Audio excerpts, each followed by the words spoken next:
Use suspension of disbelief to pretend that I don't look like I just woke up. Hi, my friends. My name is Francis, and I use they, them pronouns, and I'm glad you found my channel. Wow. Sorry I haven't uploaded in 2 weeks. I don't have an excuse. I opened up my YouTube analytics, and I said first 12 days since I posted last, and I was like, 12 days. So I'm back. So sorry. Very, very sorry. Did not mean to. Today, I thought that I would answer some questions, because I got questions on my last video. And I don't usually get questions, so I'm gonna answer those. Yeah. I know I seem like I just woke up, and it is 5 p.m. But I have been awake for a while. I've just been doing homework and have not felt compelled to look presentable. But it's fine because it's a look. Like I kind of dig it, you know.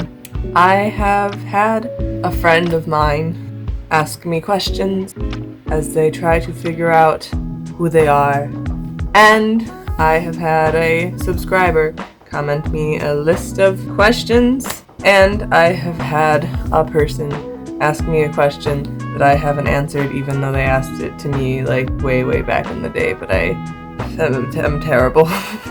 So here we go. We're gonna answer some questions. Question 1. What is aromantic, and how is it different from asexual?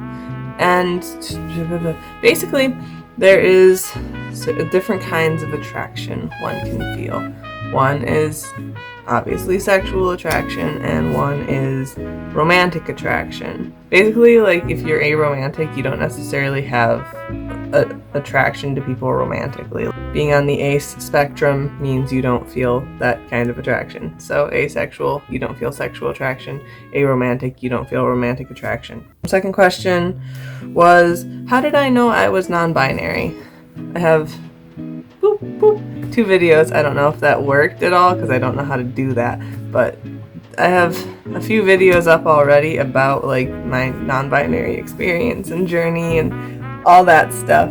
And if you want to watch those, there's probably more information. But I figured I would explain specifically. I have always known that I wasn't like a boy or a girl, and when I would hang out with people of my same gender I was assigned at birth, I always felt like I can't relate to these people. They are talking about this thing and I can't relate, and then I would hang out with the opposite gender and I would be like, I can't relate to any of you people. And then people would tell me like different things about, oh, you have to act this way, you have to dress this way, and I was like, I literally don't understand, because I'm not the thing you say I am, so why do you want me to act like I am? And that's just sort of been a feeling that I've had since I was little, and I felt like I was the only one. So yeah, no, basically then I started middle school and high school and so on, and there's more and more non-binary and trans representation, and I was like, oh heck, that's me. And then I looked into it more and I was like, oh heck, like that's me. I can't even like pretend that it's not me anymore. And I just felt like really relieved and finally at peace after I accepted that I'm not a girl, I'm not a boy, I just am I'm a me. Is that bad? Am I not supposed to imitate Italians? Sorry, Italians. Yeah, so basically I'd always sort of felt like an outsider, and then I started seeing representation of non-binary and trans people, and I was like, oh, cool, so other people are feeling this too, because I would express it to like friends and people, my peers. I would be like, hey, do you guys ever feel like you're not who you are? And then I would be like, no, I have no idea what you're talking about. I was like, okay, cool. So then when I started seeing representation of it, I was like, oh shoot, like, okay, cool, that's actually really helpful. So that's how I knew I was non-binary, is I just sort of always felt like neither. Not a boy, not a girl.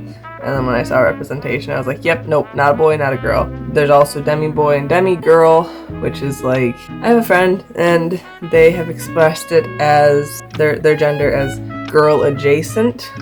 And so I like that. It's like girl adjacent, boy adjacent, where it's like, I mean, obviously I'm not a demi-boy or a demi-girl, so I can't exactly speak on it from experience, but it's like, maybe you're not a girl. You're not a girl if you're a demi-girl, but you're not a boy, and you're not necessarily a girl, but you're not a girl. If you don't have like a basis of what I'm saying, I'm really sorry that this might be very confusing. But if you do understand, like, I hope that kind of helps you realize that there's other people like you.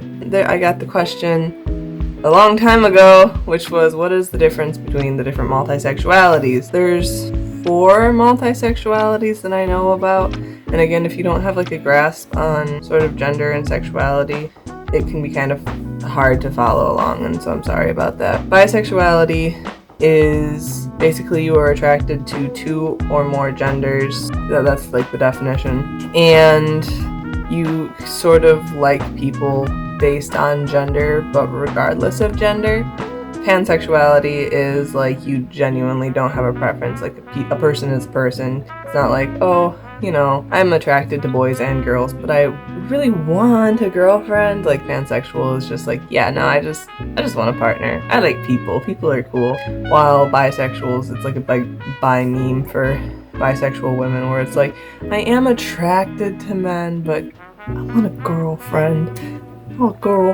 And so that's sort of like a difference between bisexuality and pansexuality, as I understand it.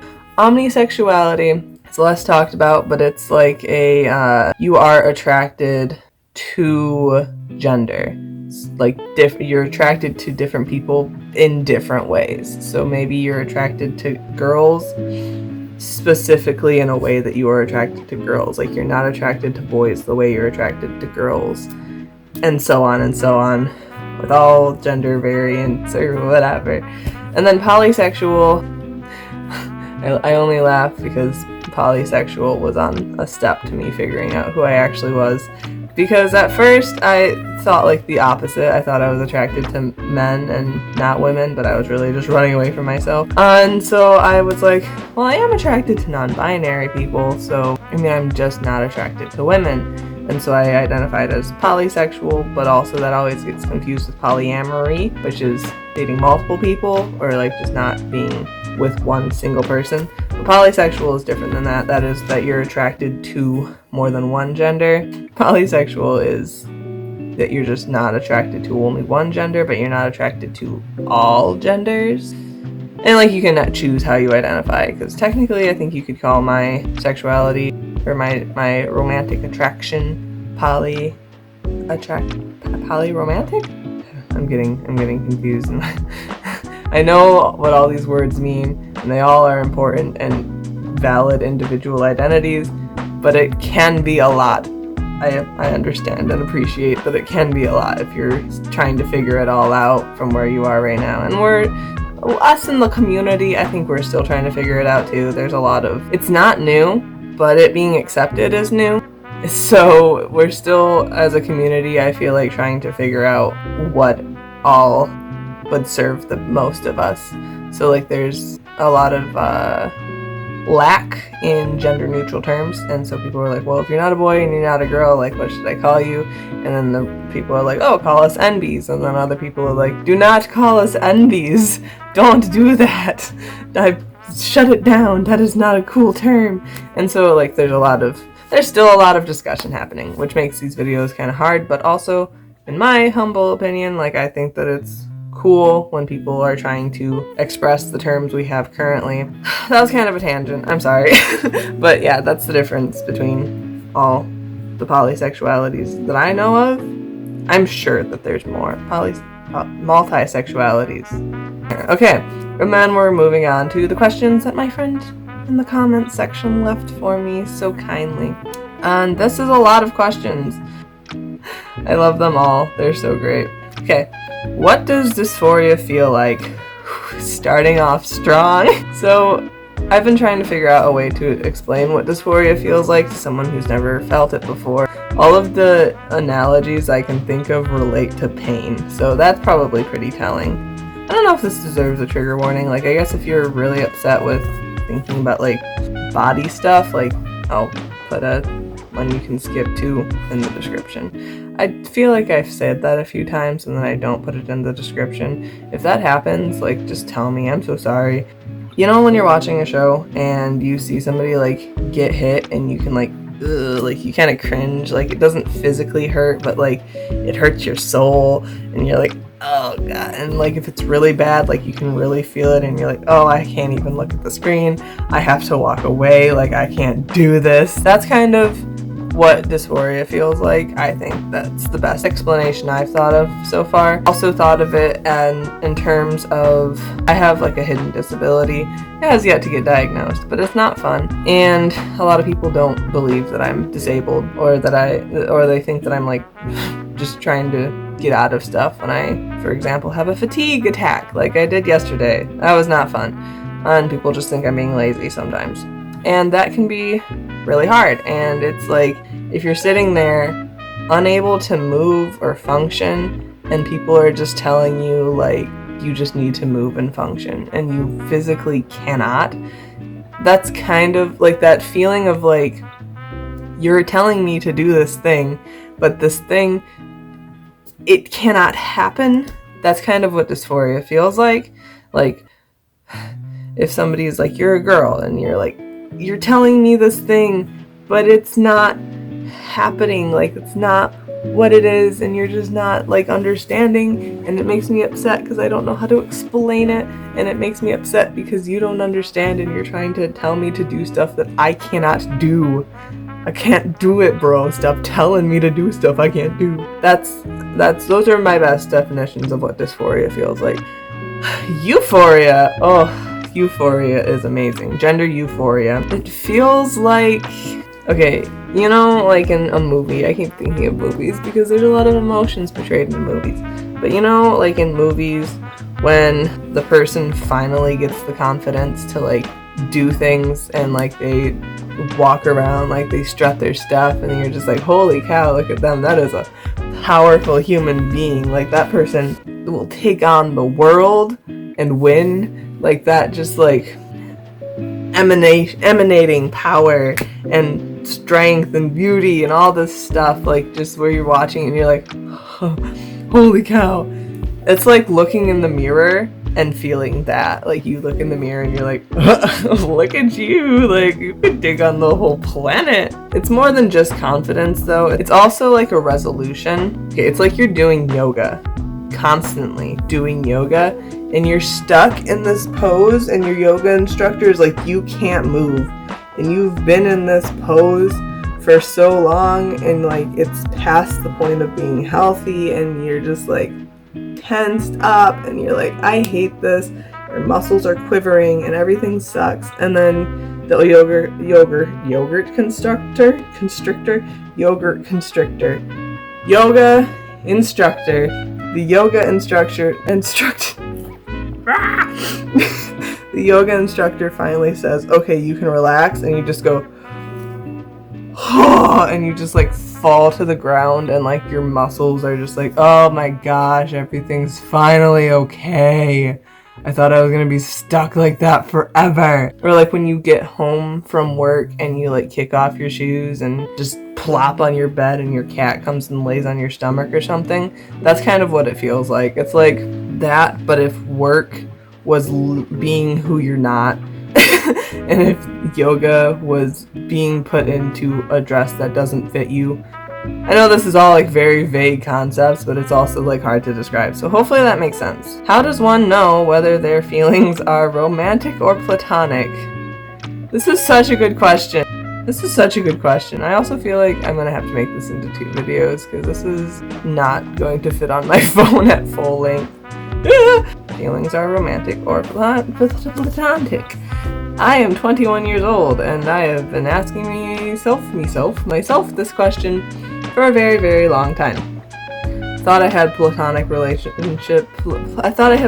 feelings for this person for like a really long time, and then I realized that like I was in love with them the entire time, and I was like, oh, okay, cool, I know nothing. And then there's other people who I'm like, I think I have romantic attractions towards you, and then I found out later that no, that was just like heteronormativity.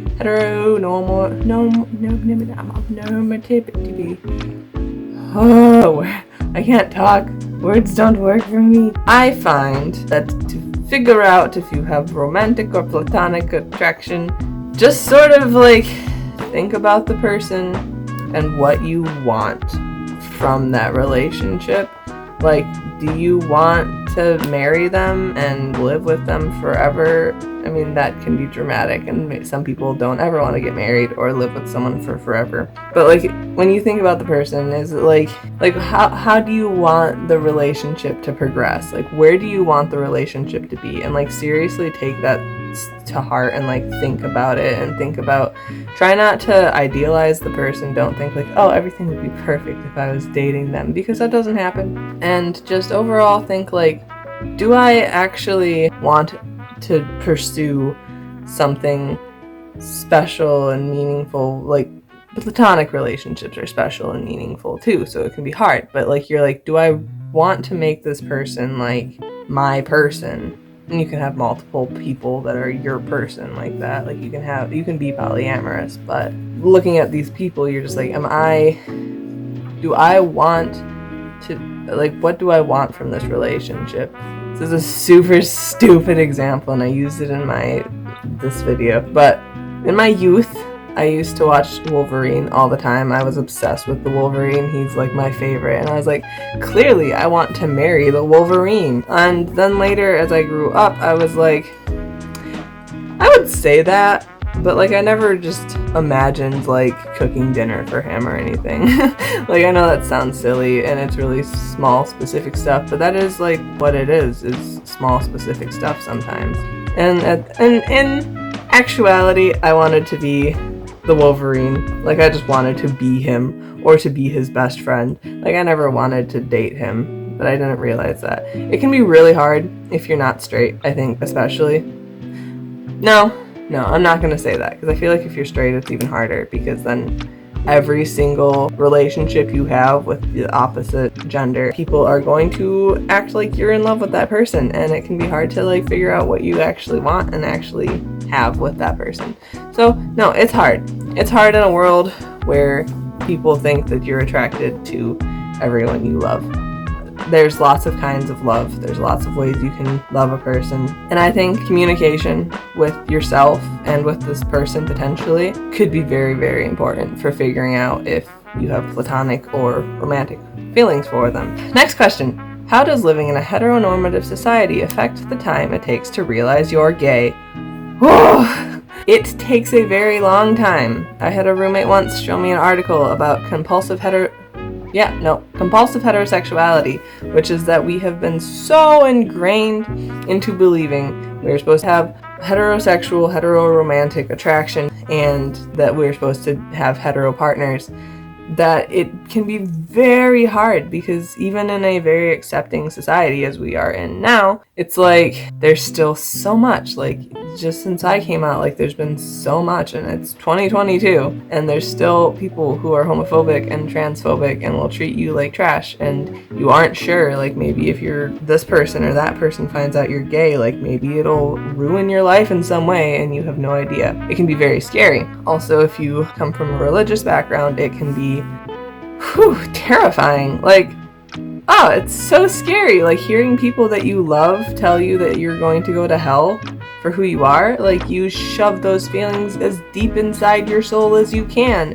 and it hurts, and it's like gnawing feeling, and it can be very, very, very, very, very hard. Like, someone tells you, like, I'm telling you this because I love you, you're going to burn in eternity for loving people. And it's like, I don't know how to process that. Like, what am I supposed to do? Just stop loving people? And it can be so hard. And even if it's someone you don't know, you're just like walking down the street in a big city and you see somebody like with a picket sign that's like, you're going to hell if you're gay. You're like, oh my gosh, what am I supposed to do? Who am I? Do I just live my life as a lie forever and try to... It takes so much time to realize you're gay in a heteronormative society, because there is still so much homophobia and exclusion and just like, don't do this, it's bad, and it can be very, very difficult. Or like, you know, you might even have people in your family who say, oh, I'm okay with gay people as long as they're not in my family. And you're like, I'm in your family? What about me? And it can be difficult. It can be very, very, very extremely difficult. Even if you realize that you are gay from a very, very young age, like I did, you see that you're gay and you're like, no, I don't want to go to hell. So you shove it down inside you and it just festers and you mess up relationships because of it. I'm definitely talking from experience, but I've also definitely heard this same sentiment expressed a lot of times. And all of a sudden, like, you don't even know. You don't even know what you want. You don't even know who you are. You don't know who you love and who you're in love with. You don't know if you ever have been in love. Like, it's so much. It's so much to deal with, especially because you're trying to figure out, like, how this world works. Like, nobody's given an instruction manual. Nobody tells you, like, this is what it feels like. They just say, like, when a mommy and a daddy feel very much in love, a baby comes out, and you're like, what if I don't want there to be a daddy? What if I don't want a baby? What if I don't want to be a mommy? Everything is surprisingly very much interlaced with heteronormativity. And so it's very hard to even realize that there's something going on that you don't mesh with. Like, it can feel like there's so much in the world just in general that it can be like, I don't feel like this is right. But also it's like, what do I do about it? Because I'm just one person. And it can be very, very, very exhausting. Very, very, very discouraging and just not cool.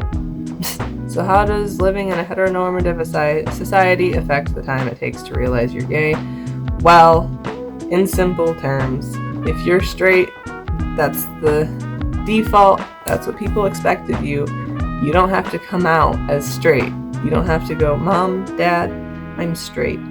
But if you're gay, it's a different situation. And people don't necessarily realize they're heterosexual, like that, because it's the default. It's what's expected. It's what's encouraged, whether implicitly or explicitly. It's what you feel like people want you to be. It's what everyone on the TV is. It's what everyone in church is. It's all of your friends' parents. Sometimes you might have friends who have gay parents. You might have gay parents, but in general, like, everyone is straight. Everyone growing up, you look around and they're straight and you hear, well, this probably changed, but for me it's like, you know, did you hear, like, this girl asked this girl out, she's gay, and it's like, that's your first experience with a gay person in middle school it's gossip. And you're like, well, I'm not gonna ask a girl out because I don't want to be gossiped. That's gross. Like, don't gossip about me. And like, that person who asked that other girl out, like, that was really brave of her, and now she's the talk of the school, and it's terrible. It's not fun. And then the last question for this video: how does one come out? Coming out is so scary. It's so scary and it's so tough, and some people might call you selfish for coming out. I've had people call me selfish on the internet and in real life for coming out.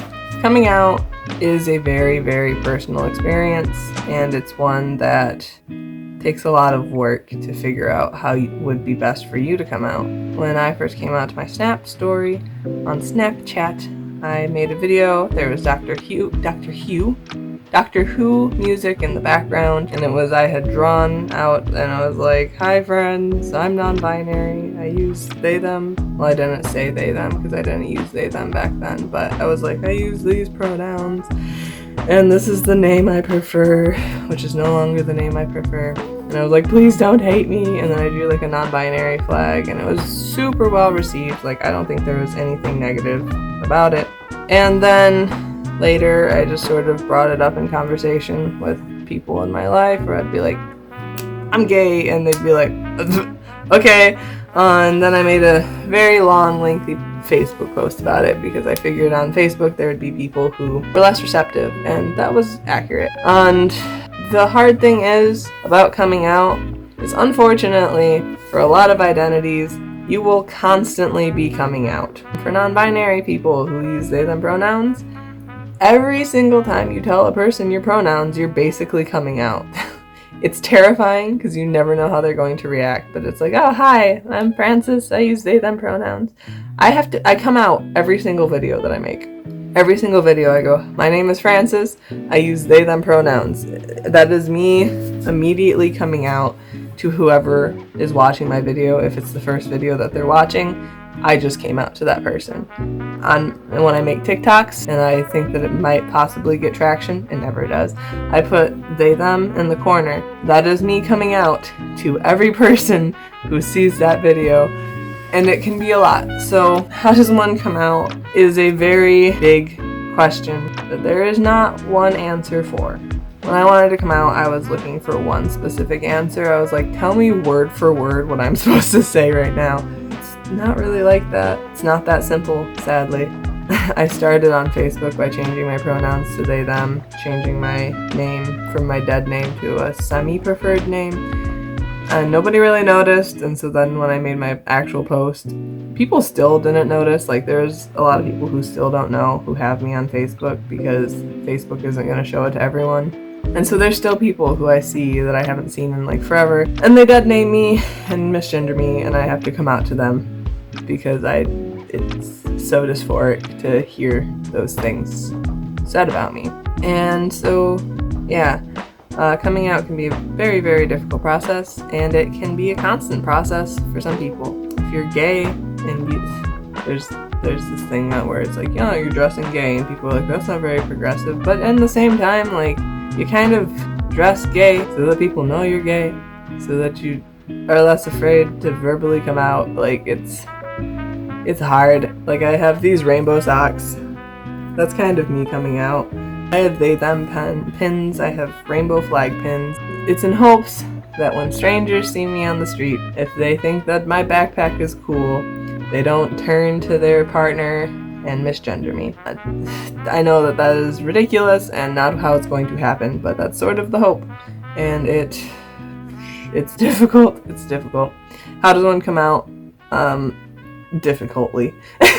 One comes out by really thinking through stuff, really working through stuff, really agonizing over it sometimes. Like, sometimes it's easy and you can just go, hey, Ma, Dad, I'm gay, and it works out perfect for you, and it's like, yeah, good for you, good job, I'm proud of you. Sometimes it's not that easy, and you don't know how things are going to respond, how people are going to respond. Like, you could lose your kids, like maybe your kids are grown and you come out to them and they're like, sorry, I don't support you, and I don't want you around my kids, or something terrible like that. You never know what's going to happen, so it's terrifying. And it's a very, very, very individual experience, and it's something that sometimes is spur of the moment. You don't expect to be coming out in this moment, because maybe you haven't come out in a while, not actively, and then this person says something and you're like, oh shoot, no, it's not accurate, that's not who I am, and you just sort of gotta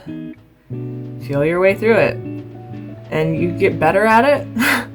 That's weird to say, but I think it's accurate. It's like a skill set. Coming out is like a skill set. That doesn't mean that it's bad the first time you come out. It just means that you generally get kind of more comfortable, more used to it. Maybe you're going to transition from one thing to another, and it's obvious to people, and so you don't have to come out a whole lot, and that's really great, and like, I'm happy for you that you don't have to come out. But for other people, it's not that easy, and both experiences are super valid and super cool, and it's fine. Like, we're gonna be okay at the end of the day.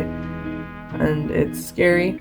Watching YouTubers has helped me a lot. Like, I have a lot of gay and trans friends, but if I didn't, I would probably troll the internet like crazy, because sometimes people on the internet understand and the people in your life don't. And that's not fun, and it's not permanent.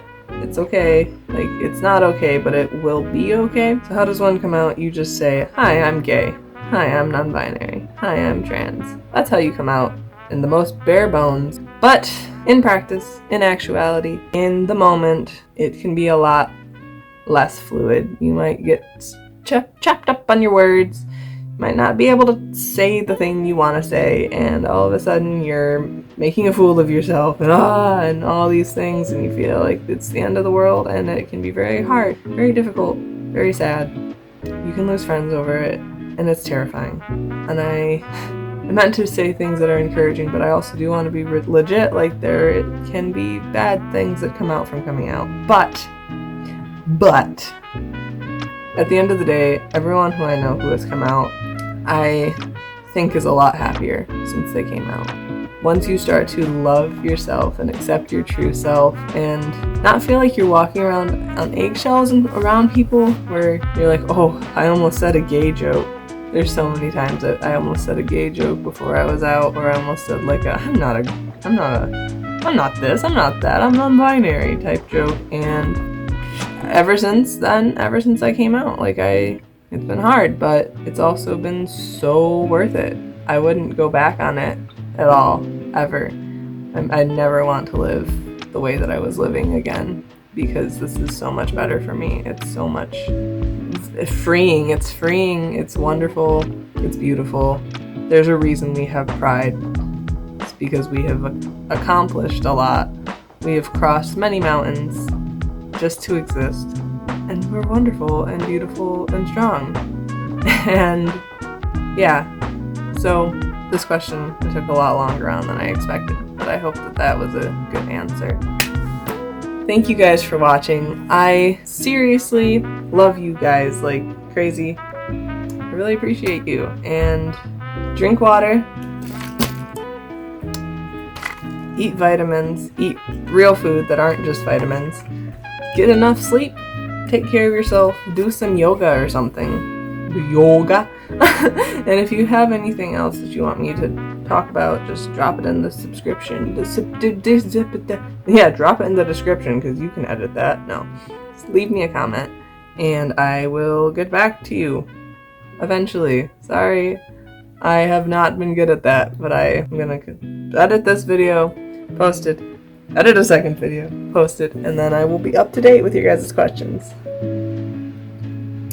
Love you guys. Bye!